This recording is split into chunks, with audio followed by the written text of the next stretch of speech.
কবিগুরু রবীন্দ্রনাথ ঠাকুরের সীমায় প্রকাশ। সীমার মাঝে অসীম তুমি, বাজাও আপন সুর। আমার মধ্যে তোমার প্রকাশ, তাই এত মধুর। কত বর্ণে, কত গন্ধে, কত গানে, কত ছন্দে, অরূপ তোমার রূপের লীলায় জাগে হৃদয়পুর।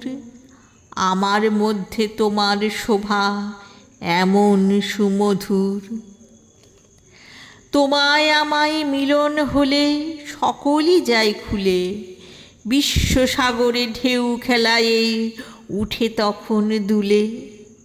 তোমার আলোয় নাই তো ছায়া, আমার মাঝে পায় সে কায়া, হয় সে আমার অশ্রু জলে সুন্দর বিধুর।